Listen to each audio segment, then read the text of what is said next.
Look at that, that's the Japanese A5 Wagyu. Woo! Hey guys, welcome back to my channel. This is Steve from Rockstar Eater, and in today's video, I'm gonna be checking out one of the hottest new barbecue restaurants in Los Angeles County. I am next to Wagyu Butcher. It's out here in the city of Torrance, which is the land of Japanese food.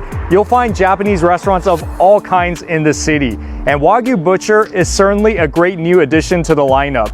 So this restaurant specializes in Japanese barbecue, but not just any Japanese barbecue, Japanese barbecue omakase. Now that's something you don't hear of that often, right? So I'm gonna go in there to try their food and to show you everything that's part of this course meal so that you guys know what to expect if you decide to eat at Wagyu Butcher.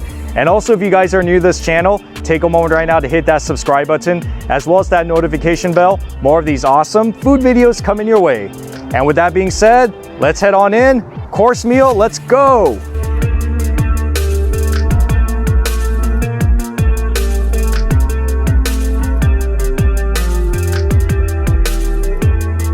So like I said, this is a brand new yakiniku restaurant, and it's not a typical Japanese barbecue restaurant in the sense that they have the individual tables that you sit at. It's part of this bar that almost kind of looks like a sushi bar or hand roll bar. And the cool thing is that every one of these seats, or I guess every other seat, has a grill in front of you.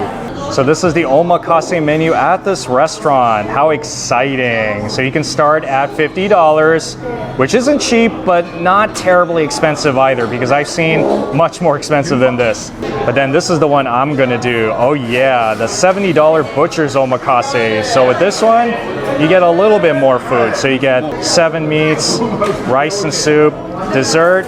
Yes, I'm gonna show you all this in just a bit. It looks like there's even more food in the back. Okay, so additional items. So if you pay a la carte, then you can get some of this stuff. And just letting you guys know that they do have the drinks on the menu too. You can get everything from soft drinks to beer to even various selections of sake, premium sake, as well as wine, like white, as well as the red. I've been to Japanese barbecues that were casual a la carte, some a little bit more elevated, all you can eat Japanese barbecue, but this is the first time I think I've been to a Japanese barbecue omakase course meal, and it's really as omakase as it gets because the chef, who's from Osaka, so this is the real thing, he cuts up all the meat like right up here as if it were a sushi bar, and then afterwards he would serve it to you, and then you would grill it right in the grill in front of you. That is pretty awesome. You see, taking Japanese barbecue to a new level. Looks like the first 2 appetizers have come out. So the one to the right is today's kimchi. So this is their version of kimchi. This is a Korean dish, so I guess kind of like a Japanese style of it. And to the left, that's assorted vegetables. So we got very thin shredded cucumber, we got brown mushrooms, and lotus. Very Korean inspired. Well, then again, yakiniku is pretty much Korean barbecue, but just adapted for Japanese cuisine and culture. Interesting. That kimchi is really sweet. It's like crunchy and sweet and kind of spicy too. But look at those veggies. They look so delicious, like so earthy, natural.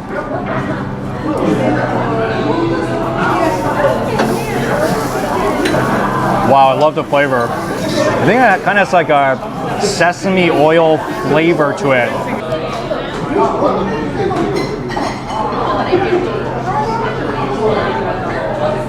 Now it kind of takes me back to Japan.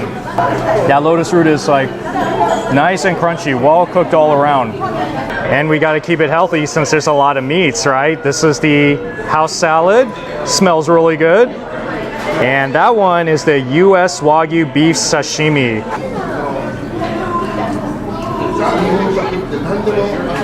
That one definitely has like a sesame oil flavor. Kind of toasty too. Wow, I love it.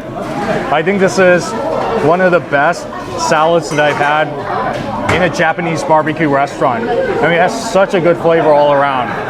So the beef sashimi you have to mix around. Make sure you get all the egg yolk and all the green onions mixed in perfectly. So it's very much like that Korean dish called yuke, the Korean raw beef. Pretty much the same concept. Okay, that's pretty fresh. I don't really know how to describe what it tastes like. I mean, in many ways it tastes like eating tuna sashimi, maybe with just a little bit more of a chew to it, but it's very clean tasting. Like when you mix the egg yolk, green onions around, it gives it like a creamy, kind of a rich taste. I do taste the sweetness in there as well. It is meat time. So this is the first one that came out. This is the US Premium Beef Tongue. All right, going with the exotic meats first. When you see grills like that, you know you're in a pretty upscale Asian barbecue restaurant. It's a very typical yakiniku grill, and it's very hot. But I love the design. You see the circular design? All the flames jumping out at the meat. Yeah, this thing's gonna be done in no time. So you got some of these at your table too. This one is gochujang. Yes, very Korean, the hot paste. And here we got yuzu. That smells really good. I can smell it like from up here. And then this one is the garlic paste. And yeah, salt. So the chef recommends that you put some of the yuzu on top along with the lemon.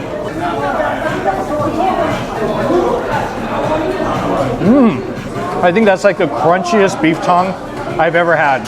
Now, beef tongue is one of those items that I've had in Korean barbecue restaurants quite a bit in the past. It's not my top preference for meat when I go to a barbecue restaurant, but if they make it really good, I'll try it. And oftentimes I do end up liking it. And this one, definitely one of the top beef tongues I think I've had in an Asian barbecue restaurant. So it looks like it's following the chronological order of the menu. This one is the US Wagyu inside skirt. So we got pieces of the skirt steak. While I'm waiting for my skirt steak, I'm gonna try some more of this kimchi. Look at that, that's burdock root. I've never seen that in kimchi before.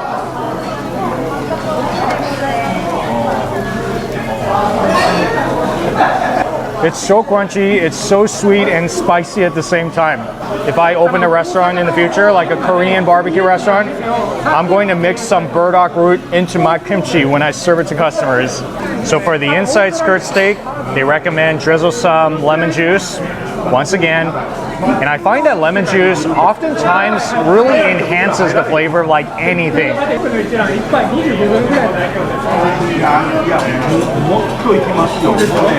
It's been cooked perfectly. It's like a little bit crispy on top, and you really taste that steak texture and chewiness in the middle. Of course, the lemon brings out a sour acidity to the steak, but I think that even if you drizzle some salt on it, this thing would taste so good. So meat number 3, US beef intestine. Yes, another exotic meat.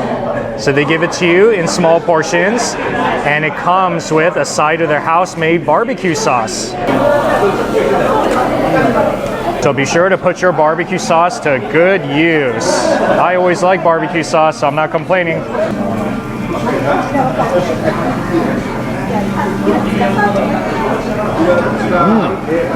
Very rich tasting, almost like eating bone marrow. A little bit crispy, smoky as well. All right, that's a very nice, clean tasting intestine. You know, you would kind of think, oh, that's so gross because, you know, all of the waste goes through it. But I assure you, when they prepare this stuff, they clean it all the way through so that you don't even taste any of that. No, I'm serious. Like when you eat it, you really feel like you're eating fat that's rich tasting, that's kind of chewy, smoky. It's good. And this is number 4. This is the US Prime short rib. Yes, marinated short rib. Kind of like the ones that you would find in Korean barbecue restaurants. This one, I heard you dip it into the barbecue sauce, but I want to see what it tastes like by itself first. After all, it is kind of marinated.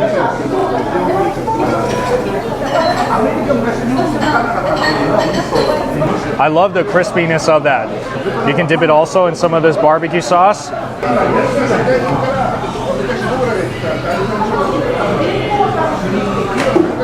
Oh yeah, that right there is like signature Japanese barbecue short rib taste. Because I've had short ribs before in Korean barbecue restaurants, and I've had short ribs in yakiniku Japanese barbecue restaurants. So I would say the main difference is not just the way they cut it. You see how it's more like finely cut, but also I would say the taste is more like a mixture between sweet and saltiness and smokiness. And what do we have here? This is the outside skirt steak. So I already had the inside, so this is the outside. I feel like this barbecue sauce works good with any meat, so have it on standby because it's not just for one meat. You can really put like any of the beef in it and it'll taste so good.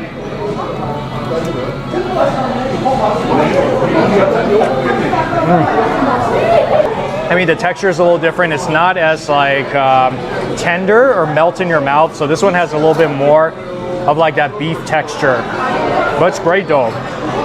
I almost feel like I'm eating like a ribeye steak or something. Almost getting to the finish line. This is the US Wagyu chuck roll. So not Japanese A5. This is US, American Wagyu.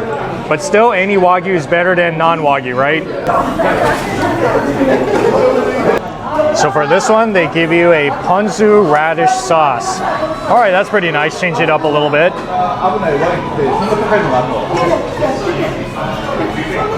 Wow, that's good too, in its own way. This one I feel is more like eating the, you know, the beef that they use in the pho, the Vietnamese noodle soup. That the restaurants, they cut it thinner, but here it's a little thicker, but very tender though. I love it. Every one of the beef so far has its own personality in the taste and the texture. The last one of the 7 meats before we move on to the rice and soup. So this is the Japanese A5 Wagyu from the Tokushima Prefecture of Japan. That is fancy. Of course, this is going to be the one all the way at the end. This is the show stealer. In case you guys are wondering, there is no chicken or seafood or pork on the menu. This is a purely beef restaurant. So if you guys are into beef and you don't mind, then you're gonna have a blast at this place.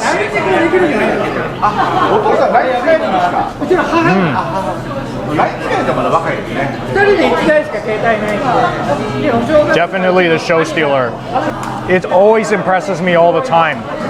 It's like eating butter, crispy butter, or a piece of fat in your mouth. It's so rich tasting. Yeah, definitely one of the best beef selections as part of this omakase. I mean, how could it not be? It's Japanese A5 Wagyu, right?